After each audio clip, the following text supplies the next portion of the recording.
నమస్తే, welcome to J7 TV news. తెలంగాణలోని రేవంత్ రెడ్డి సర్కార్ రాష్ట్ర రవాణా మరియు బీసీ సంక్షేమ శాఖ మంత్రి వర్యులు పొన్నం ప్రభాకర్ ఆధ్వర్యంలో ప్రతిష్టాత్మకంగా ప్రారంభించిన మహిళలకు ఆర్టీసీ ఉచిత ప్రయాణం పథకంలో భాగంగా నేటికి 200 కోట్ల జీరో టికెట్లు పూర్తయిన సందర్భంగా డీసీసీ బీసీ సెల్ అధ్యక్షులు పులి ఆంజనేయులు గౌడ్ ఆధ్వర్యంలో కరీంనగర్ బస్టాండ్లో కాంగ్రెస్ పార్టీ ఆధ్వర్యంలో సంబరాలు నిర్వహించారు. కార్యక్రమంలో urban bank chairman Vilasareddy, DCC working president Komatireddy Padmakar Reddy, మాజీ కార్పొరేటర్లు మల్లికార్జున్, రాజేందర్, ఆకారపు భాస్కర్ రెడ్డి, కాంగ్రెస్ పార్టీ సీనియర్ నాయకులు వంగళ విద్యాసాగర్, చింతల కిసాన్ పటేల్ తదితరులు పాల్గొన్నారు.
కరీంనగర్ జిల్లాలో ఆర్టీసీ కార్మికుడు చనిపోయినప్పుడు కేసీఆర్ గారు ఏమన్నారంటే కార్మికులందరూ కలిసి ఐక్యతగా ఆ రోజు ధర్నా రాష్ట్ర కార్యక్రమం చేస్తే రాబోయే కాలంలో ఆర్టీసీ మనగడ చాలా కష్టం, ఆర్టీసీని తీసేయడం జరుగుతుందని, అదేవిధంగా ఆర్టీసీ బస్టాండ్లు, అదేవిధంగా ఆర్టీసీ డిపోలను ప్రైవేటు పరం చేసి అన్ని అమ్ముకోవాలని చూసినటువంటి వ్యక్తి కేసీఆర్ గారని ఈ సందర్భంగా తెలియజేస్తా ఉన్నాను.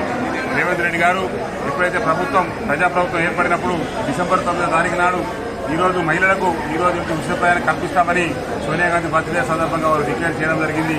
పొన్నం ప్రభాకర్ గారు ఈ యొక్క శాఖకు మంత్రిగా వహించారు కాబట్టి ఈరోజు ఇన్ని లాభాల బాటలో ఈరోజు మన ఆర్టీసీ నడుస్తూ ఉంది. 6,680 కోట్లు ఈరోజు ప్రభుత్వం ఆర్టీసీకి ఇచ్చిందంటే కూడా అన్ని ప్రయాణాలు దాదాపు 200 కోట్ల ప్రయాణాలు ఈరోజు మహిళలు చేసారు.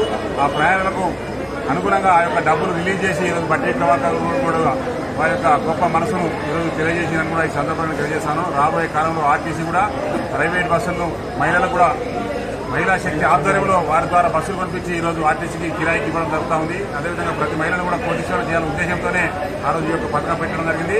రాబోయే కాలంలో ఖచ్చితంగా కూడా ఇంకా 2,500 రూపాయల పథకాన్ని కూడా మన కాంగ్రెస్ పార్టీ పెట్టబోతుందని కూడా ఈ సందర్భంగా తెలియజేస్తాను. ఈ అవకాశం కలిగిన మీడియా మిత్రులకు మరియు అందరికీ ఇక్కడికి ఇచ్చినటువంటి BC cell, SC cell, ST cell, minority cell అధ్యక్షులందరికీ, కిసాన్ సెల్ అధ్యక్షుల గారు కూడా ప్రత్యేకంగా అందరికీ ధన్యవాదాలు.